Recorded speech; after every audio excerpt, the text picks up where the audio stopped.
إن الحمد لله نحمده ونستعينه ونستغفره ونعوذ بالله من شرور أنفسنا ومن سيئات أعمالنا من يهده الله فلا مضل له ومن يضلل فلا هادي له وأشهد أن لا إله إلا الله وحده لا شريك له وأشهد أن محمدا عبده ورسوله اللهم صل على محمد وعلى آل محمد كما صليت على إبراهيم وعلى آل إبراهيم إنك حميد مجيد اللهم بارك على محمد وعلى آل محمد كما باركت على آل إبراهيم إنك حميد مجيد يا أيها الذين آمنوا اتقوا الله حق تقاته ولا تموتن إلا وأنتم مسلمون يا أيها الناس اتقوا ربكم الذي خلقكم من نفس واحدة وخلق منها زوجها وبث منهما رجالا كثيرا ونساء واتقوا الله الذي تساءلون به والأرحام إن الله كان عليكم رقيبا يا أيها الذين آمنوا اتقوا الله وقولوا قولا سديدا يصلح لكم أعمالكم ويغفر لكم ذنوبكم ومن يطع الله ورسوله فقد فاز فوزا عظيما ثم أما بعد فإن أصدق الحديث كتاب الله وخير الهدي هدي محمد صلى الله عليه وسلم وشر الأمور محدثاتها فإن كل محدثة بدعة وكل بدعة ضلالة وفي رواية وكل ضلالة في النار بندرابة شغل جتدن الله يجولنا لا صلى الله عليه وسلم jewte men ɗeɗo balɗe ko haala wasiyaji ko annabijo haali ko yeyte julde ko eɗen gandi annabijo ne jogui wasiyaji tedduɗi mawɗi julɓe ne kaani wattande ɗum hakkillaji annabijo alayhi salatu wassalam dokkaɗo ko wiyete jawami'il kalim ko kanko ɓuuri moƴƴude ɓuuri fewde ko neɗɗo fo e konngol kanko annabi o sallllahu alayhi wa sallam awa wonko haalani men wasiyaji tan ɗi juutani ko mawisaji ɗum ni wajuji mawɗi awa kanko annabi o sallllahu alayhi wa sallam taw moƴƴere fof na rendi hen kanko annabi sen ƴeewi hadis oɗo koto imam musnad imam ahmad kanko ganduɗa sunani abi ibnu maja e ko wona toon fof hadis o ko abi ayyub al ansari anna rajulan jaa ila annabiyi sallllahu alayhi wa sallam faqala idni wa awjiz wa fi riwayatin allimni wa awjiz faqala alayhi الصلاة والسلام إذا قمت في صلاتك فصل صلاة مودع ولا تكلم بكلام تعتذر منه غدا واجمع الياس مما في أيدي الناس أما في يد الناس وهو حديث حسن أو كما قال صلى الله عليه وسلم قالوا حال النبي جنارا كانكو النبي حديث أبي أيوب الأنصاري حال نقرق أري النبي وي النبي جيبتان كو باجو داكم تاو حالكا جوتا نو في غاندنا كام تان هوند تان جوتا نو في مي واوande mi gollirande annabi wi sa o mimaaɗa juulande paaɗa e julde fof a juulata ko julde bayniɗo ay jaltowo aduna no yaaha juulata julde wonde so wiyama noon han kadi ndeɗo won julde ma sakken no moƴƴinirta nden ni julde ma fof yo fewir noon kadi annabi wi mbeɗa rentimma haalde haala rento saɗa haala kaala ɗo haala ganduɗa janggo jaam gara mbiya yo yimɓe jaafuma koye kono noon kadi mbaɗa jikke ma e allah guitta jikke ma guitta ganduɗa ko wiyete ɗaminare ma ko wone juuɗe yimɓe ko hadis mo ahmad ganduɗa ibnu maja aw hadis o ari toon ujunnaje 450 o hadisun hasan ko noon kadi enen gandi kanko annabijo sallllahu alayhi wa sallam ɗum ɗo ko tindinoje makko sen ndewi e majje ma en taw ko haala mawka wonɗo haala ka fof e raɓɓidde ko windande julde wonɗo kanko annabijo sallllahu alayhi wa sallam wasiya gadano o fof woni hen ko bani adama toppito julde ma saɗa juula ha feewa dokka julde nde no fewiri ndani mbasa wujjude e julde he wonno annabi ɓuuri bonde guyka fof ko gujja e julde he ɗum woni rukuyaji ma timmani sujudeji ma timmani eyi wasiya ɗimmo annabi wi ko ya ren ɗemgal ma anani ko ganduɗa rende ɗemgal wasiya tataɓa o wi ko ya yondino ko allah rokkuma ko jikke ma fawe allah ittu hakkille ma ko wone juuɗo yimɓe ko an aɗa yi ko wone juuɗe yimɓe ko ɗum jiɗɗa funtudeɓe hankkadi no keɓirɗa hunde fof sa fenan e sa nambatoɓe e sa hoɗotoɓe fof hankkadi gondata koye funtudeɓe ɗum waɗi annabi ji itti jikke ma ko wone juuɗe yimɓe ko waɗa jikke ma e allah ɗum waɗi annabi sallllahu alih w sallam ɗiɗo wasiyaji tati ndewene majji annabi ji wi saɗa juula julde ganduɗa julde fewde julde moƴƴere ko nden julde woni nafara sa ani julde naɗuma wadde bonande e pankare ko tawa julde nde feewi wonno julde fewde way ko ndiyam laaɓɗam ni julde ne fewani way kon ndiyam doruɗam ni ndiyam gudduɗam ni sa ɓuftima ɗum ɓeydoɗa tan ko herƴude e mettude ɗum waɗi annabi o sallllahu alayhi wa sallam wi julde ne haɗa bonande e pankare wonno sa juuli nden julde bakkatuji ma fof laaɓan julde moƴƴere nde kono tawi julde ma nde fewani sa gayni julde mari kay tama julde nde ɓe tigga nde piyade e yeeso ma anani julde nde kadi huɗma wima dayaaka allah kama dayatani yo allah yeebomo no jeeɓoriɗa kam ni wonno yimɓe heeɓe gonnam nayi aduna he ko kudde julde rewe mabɓe batte yeebade julde nde fiyakuji mumɓe fof boni ɗum waɗi annabi sa sallam haali koye oy kone batten hakkillaji e julɗe ele men kala mo ina juula yo juldu soobe yo tinno e julde he ƴew annabi wi neɗɗo naata e julde mo hanno heɓde hen temedere o yalta heɓani hen hay sappo hay joyi o heɓani hen ɗum woni musiba eɗen ñaagui allah yo allah faabo ɗum waɗi annabijo holli ɗo julɗo sona juula korɗo allah maccuɗo allah tawtin ɓerde ma nde juula julde nde ha feewa mbaɗa hen ganduɗa allah e ɓerde ma he anani wonno ɓerde nde ma heɓa gueɗal mum terɗe ɗe keɓa gueɗal mum e terɗe ɗe ɗum woni mbaɗa ha feewa nangga koppi ha feewa jangga ha feewa ɗum ko terɗe gollata ɓerde nde ko julde nde ganduɗa wona gona miijoɗo allah mbaɗa ko yeeso allah dariɗa nani ko ɗum woni ganduɗa moƴƴinta julde ma nde ɗum waɗi annabi o sallllahu alayhi wa sallam e o holli ko nden julde woni nafoore nden julde haɗatama kala bonande nden julde ko nden wurtinta ɓerde ma ko nden ɓeydata imanagal ma ko nden keɓata dakammi imanagal julde nde watta weldema han kadi mbatta tuyede julde nde ha woɓɓe so naatino e julde ɓe ɗeɓata yaltude hen batte no mbayi yidde julde no mbayi nemade e nder julde kono aynta julde ma ko fawti hujja ko yo fawdo tan ando angam aɗa woɗɗi to gonɗa taw eɗen ñaagui allah yo allah heɓɓito men e wasiya ɗimmo annabijo yamiri men ko yen nden ɗemɗe men ɗe wonno kala tergal gongal bani adama ɗemgal ɓuuri hulɓinade anani ɓe mbi ganduɗa junggo ma ina ferguito koyngal ma ferguito kono ferguitere ɗemgal ɓuuri bonde hunde foof wonno haala hankkadi so yalte hunde ko ma gadi natti jeeyde kan kañum jeeyma conséquence uji mum no heewi goɓɓe mbiya haala ko mbarodi naneɗa haala hunde aɗa ɗo ñamma annabijo la takallam bi kalamin tatadiru minhu gada rento haalde haala kaɗa ara janggo jaam aɗa wiya en jaafoɗi kam nde awo ko ni wattu hakkille e hoorema annabijo wi ren ɗemgal ma ngal kaɗagal haalde konnguɗi ɗi ganduɗa an addanma wiide yimɓe jaafoɗe kam anani annabi sa sallam holli ɗo ko bani adama gonnam yo ren hoore mum tirtu ɗemgal mum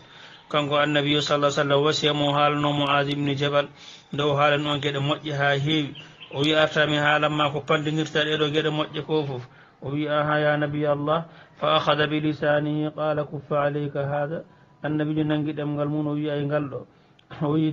cura ngal ɗo o wi ya nabiy allah o inna la muakhaduna bima natakallamu bi o wi annabijo mata min nanguire komin kalata ko foof annabijo wimo sakilatka ummuka ya Muaz ande yumma wasima tawi anda yimɓe nanguire ko kalata ko annabijo wi hal yukubbu nnasa fi nnari ala wujuhihim aw ala manakhirihim illa hasaidu alsinatihim annabijo mata yimɓe na marɓire dow jeygole dow jeese mumen yo soyna sona batta conciri ɗemɗe mumen o wi kala ko jiita ko ɓuuri heewde ko nanni yimɓe jeygol hunde ko ina jeeya ɗum woni ɗemgal e farji sa ƴeewi hadis roto ahmad to tirmidi wa sahha al albani fi sahihi l jami kono ndani annabi sallah sallam wolli ɗemgal ko hunde hulɓinide no feewi are hadiseji kadi annabi sallam wi ida asbaha ibnu adama fa inna al a'daa kullaha tukaffaru lisan fa taqulu ittaqillaha fina gonnam wi so yeehi bani adama ha fini terɗe ɗe foof garan gonnam gonen woytade ɗemgal ngal huul allah nani kala caɗele min keeɓi ko an addana amen nani sa nani sa foccima min pocco sa oñima min oño ni ganduɗa terɗe ɗe mbiyata bani adama ɗum mbiyata ɗemgal makko ngal ɗum waɗi annabi sa sallam haali koye o haalanimen o rentini men bon ɗemgal koye nden to ɗe haalde tan ɗa haala kaala ko boni awa ganduɗa taw hunde nden addama caɗele mawɗe e hadis annabijo goɗɗo wi man kana yuminu billahi wal yawmi l akhir falyaqul hayran aw liyasmut annabi sallam wi kala laatino gonɗina allah ñalawma sakkete yo haala moƴƴa walla o deƴƴa kam mbiya cel cukkoɗa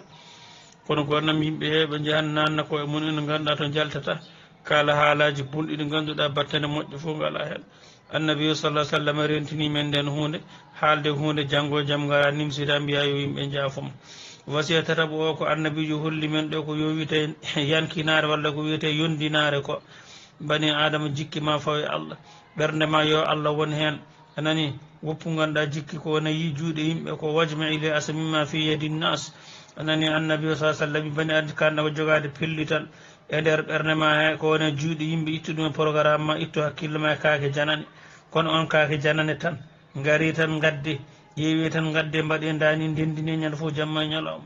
hul Allah accu kaake janane bandiraɗo nani ko Allah rokkuma ko heewi famɗi yondino e nder hunde eppi jondinoɗa ko Allah waɗanma ko ittu hakkille ma e kaake janane jowituɗa e Allah bakkilluɗa e Allah sa wakkillima e Allah Allah heƴma Allah wi alaysa llahu bi kafin abda imata Allah laataki ene heeƴa maccuɗo makko ene heeƴa yo suratu zumar aya batto 56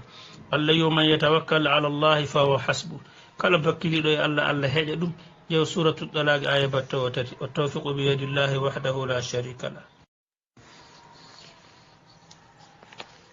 e se gummima ɗon seeɗa kadi garen ha joni koye haala julde nde gonɗen e wasiyaji banggal annabiyo sallllahu alayhi wa sallam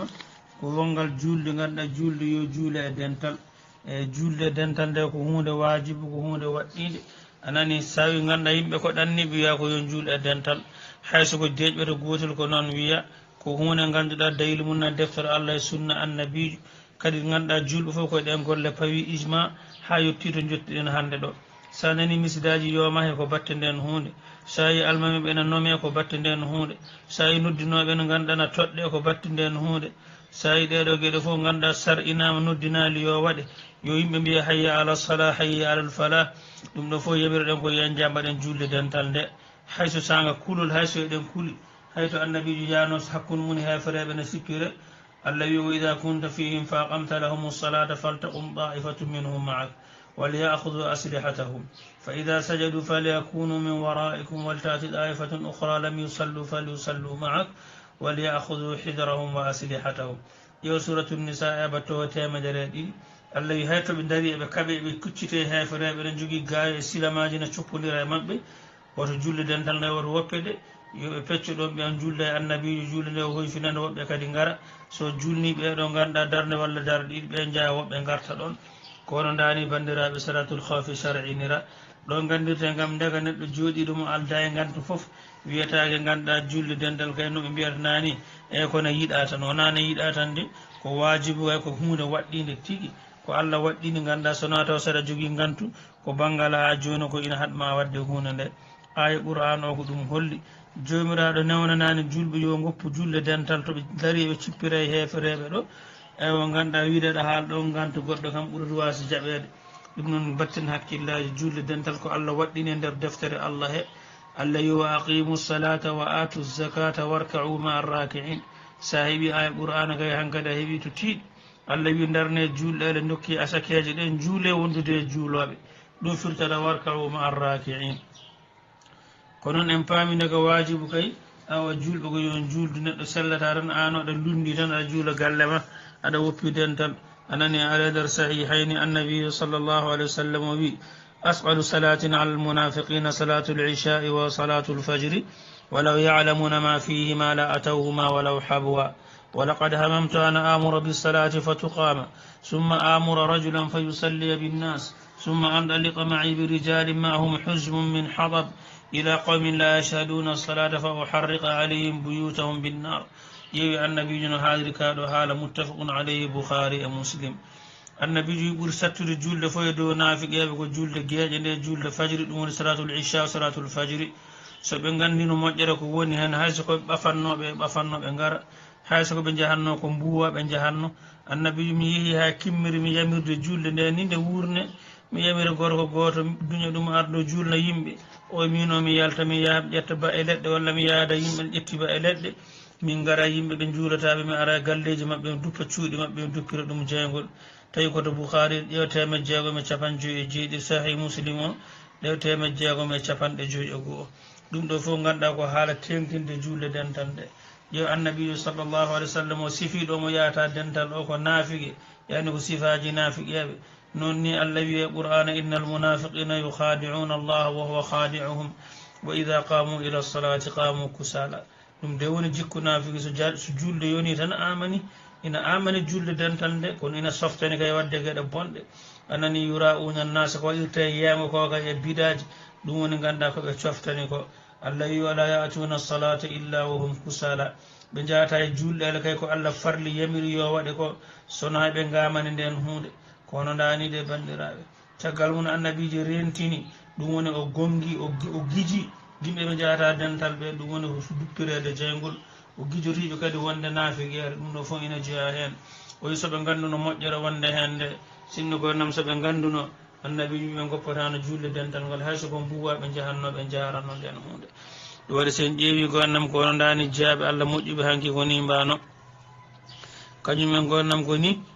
hanko waktu daɗatano ɗumen sa ƴeewi nder sahihi muslim gorko goto ko gumɗo anna rajulan ama qala ya rasulallah innahu laysa li qa'idun yaquduni ila almasjid min de mi ala ɗo wowona kam misiɗa annabi sallllahu alayhi wa sallam o ñaagui yo annabi joni newnanmo o juula galle makko ɗum fa sa'ala rasulallahi sallllahu alayhi wa sallama an yurakhisa lahu fa yusalliya fi beyti fa rakhasa lahu annabiji wi heddo toon kay ɓeyre ala ɗo wowo falamma walla da'ahu fa qala hal tasma'u nidaa bisala nde runkiti omo yaha annabiji wi i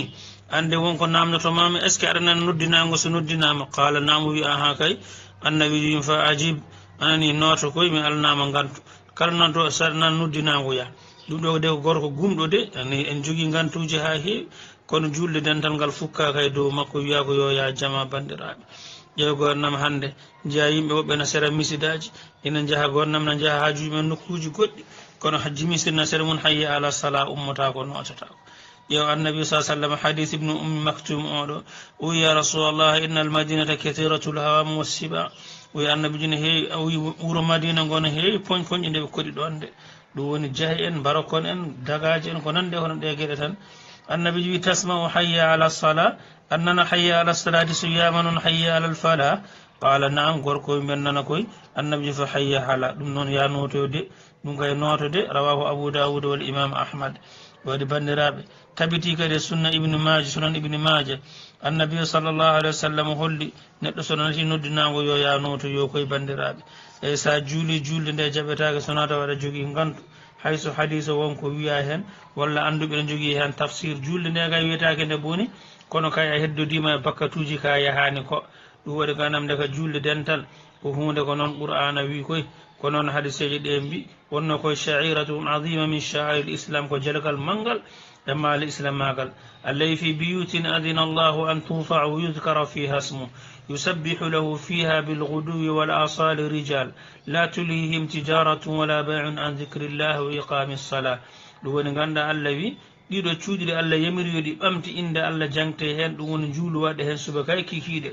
bilghuduwi wal asal rijalun la tulihim tijara allah yiɓen goni warɓe hay hunde sohlintaɓe wona juulago wona yeyde wona sottude ga siftorde allah e darnude julde nde ɗeɗo kala ko mbawi wadde gollude so waktu woni ɓe goppan ɓe jaaha ɗum ɗo de allah sifori jeeyaɓe allah moƴƴuɓe ɓe kono dani ewa hanki yimɓe nanguɓe diine ɓe sooɓe koni mbayata koye ɗo waɗi annabi sallllahu alayhi wa sallam hadiseji kalɗe haala ɓuuri yaade dental eɗe keewi ɗe mbawa hejje ɗo النبي إذا توضأ فأحسن الوضوء النبي صلى الله عليه وسلم صحيح البخاري ومسلم النبي جنهال ويسجد سلقي ممجني سلقي ثم خرج إلى المسجد لا يخرجه إلا الصلاة ويلتفي ودي مسجد ألاك يلتنم سنافي ودي جولد سنا جولد ألاك يلتنم النبي لم يخطو خطوة إلا رفعت له بها درجة ويتا بند سنا الله بمتما درجة كنون كد الله فكما بكات ما حد عنه بها خطيئة kono eɗen kadi jini ɗum hannde bakkatuji no mbayi heewde ƴeew sahihul boukhari temed jeegom e capanɗe nayyi e jeeɗi sahih muslim temed jeegom e capanɗe nayyi e jeenayyi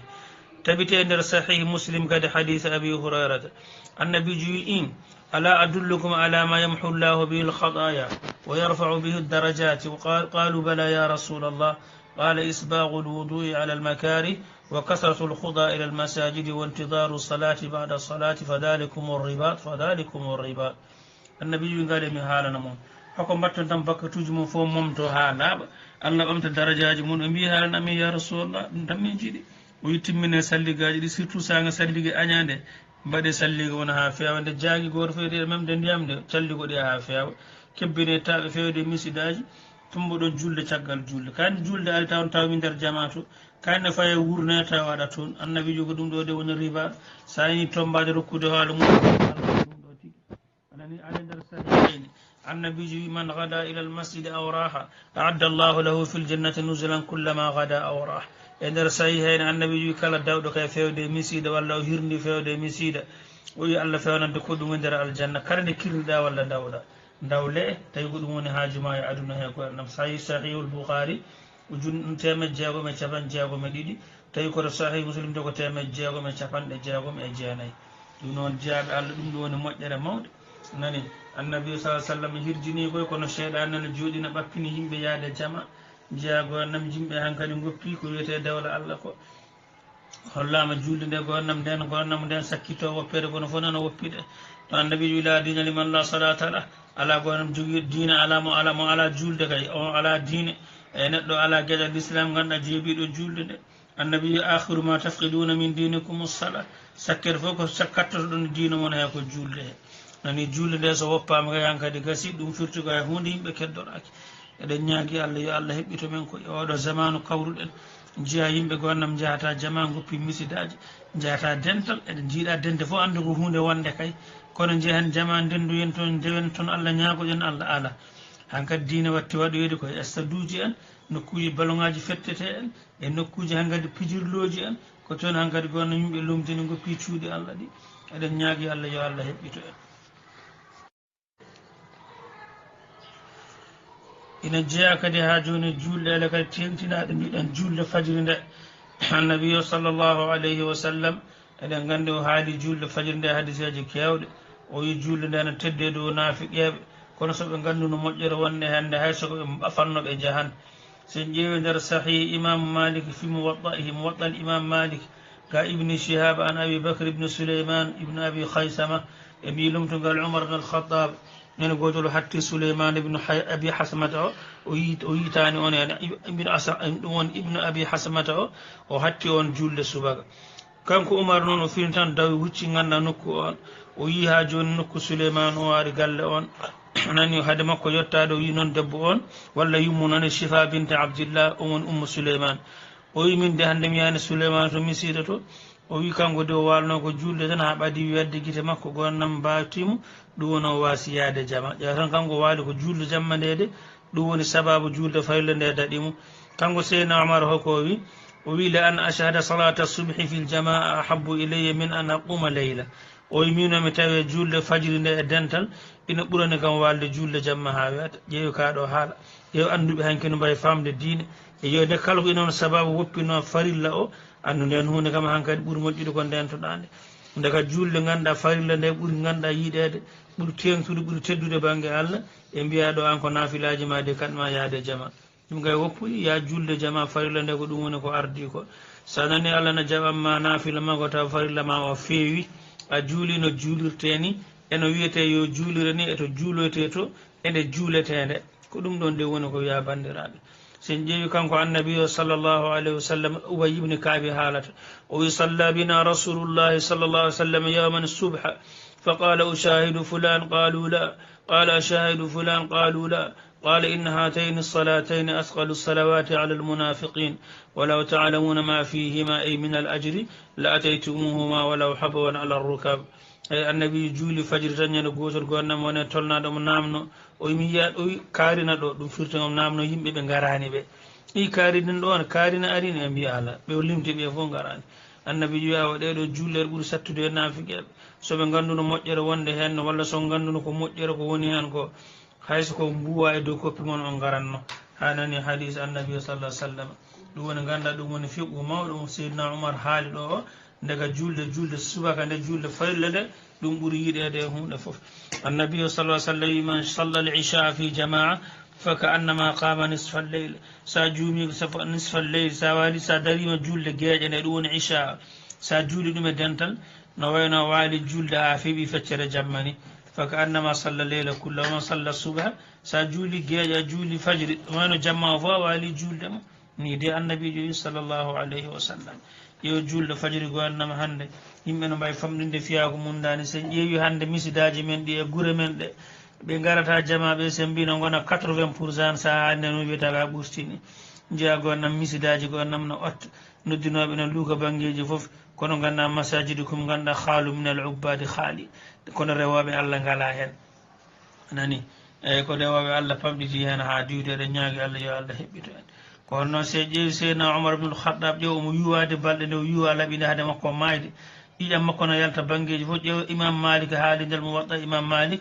wonde Misr ibn Makhrama o wi dakhaltu ala Umar min alleylati allati du'ina fiha o wi jamma Umar yuwa o garmi hen uqiduhu li salati subhi o yoɓari findinde seydna Umar pour julde subaka ndewto dadde ɗum ƴeewa tan oɗo no yuwa ina woƴa hoore mum hakkude wuurɓe e mayɓe o wi garmi findinde mo mbirama juul o wi seydna Umar wimo aha kay la hadda fi l islam liman taraka salah haali gonga wonno hay goto ala gueɗal l'islam so wonande goppuɗo julde o yo kanko goranam oɗo o ummi o yehmo juula ƴiƴam noon no yalta e banggueji foof ina yalta makko sa ƴeewi gonnam hadis kaɗo haalanɗo te sahih muwatta imam Malik anani haala kayna toon bandiraɓe ɗum waɗi eɗen gandi ɓeeɗo mawnini julde ɓeeɗo teddinno ha joni ko wiyete julde ko eɗen hannde ko ɓuuri ganduɗa famɗude e gantuyel foof e jeeya hen ɗo wiya yahani jamade so haali gantuyel ngel tan a huulan tawa gantu wona gantu niɓe asadan eɗen ñaagui Allah yo Allah heɓɓito en e oɗo zamanu mo gonɗen koye jeewoɓe gonnam hanke ɓeeɗo oɗo wiyaɗo balɗo julde de batti ɗum addan ɗum daɗeɗe dukurama kiɓe waloɓe wadde fijirloji e boneji gonno yo ala nder sahihayni annabi yaqidu cheytanu ala kafiyati ra'si ahadikum o wi goto mum fof so lelima ɗanima ɓeeɗani addan dimgal mum waɗa e dow hoƴƴude mum hen anani wadde hakka dimle tati fiɓa hen anani fiɓɓude fof wona wiide ganduɗa juutɗam lelataw feccinani wedde anani haysa fini kadi sa jangtima Allah awa ɗum won nafma fid dimgal gotal hiɓɓito anani sa salligima kadi fiɓno wonde nde iwa sa juuli darɗiɗi gasi a softi han kadi gasi gummoɗa aɗa softi bone seeɗan ɗi fof jeehi tawi noon a waɗani noon keddoroɗa noon ha ganduɗa fakdu datma gummoɗa hankkadi ɓandu ma no maayi ñalla ŋaɓlude hankkadi neɗɗo iratama nano iratama ñaama ina boni sanne wonno ko seeɗani hankkadi ɗoftiɗa sen ƴeewi nder sahih al Bukhari e Muslim fo Abdullah ibn Mas'ud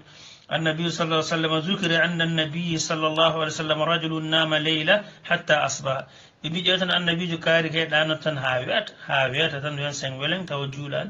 النبي ذاك رجل بال الشيطان في أذنيه أو قال في أذنه النبي ابن كاتشني كم أوكو شيطان تاري نوبي مكو هادي كيف أنا أو شيطان تاري نوبي مون ولا نفر مون أنا أهل العلم أن كلي ko gonga tigi baalo ɗanade ha wiyata ummaki juuli hen an kay nufuru ma ko tarodde seeɗaneji eɗen mooli Allah ina luuɓina wi du seeɗanayi koko coofi hen ha heewi anani ɗum ɗo ganduɗa ko po julde fajiri kay ɗa batte ɗoygol mum nani ɗum waɗi annabi sa sallam rentini no feewi bandiraɓe eɗen ñaagui jomiraɗo subhanahu wa ta'ala yo Allah faabu ko yo Allah heɓɓitumen oɗo zamanu mo gonɗen jeeni yimɓe gonnam hanki tinninoɓe hanki goto e jeyaɓe Allah moƴƴuɓe e mbi galle makko gonnam ko gumɗo noon o yiyata no feewi galle o woni ko dow o ƴetti ɓoggol o haɓɓi hen ha yetti demal misiɗa he yimɓe mbingol ɗo ɓoggol ne mbi ko rajulum kabiru sin ko nayejo kafifil bosar mo guite mum jiyata so ummimo nanguitto koye ɓoggol he o naata nder jama he batte yidde hawrude e dende jama he ko on dani jeyaɓe Allah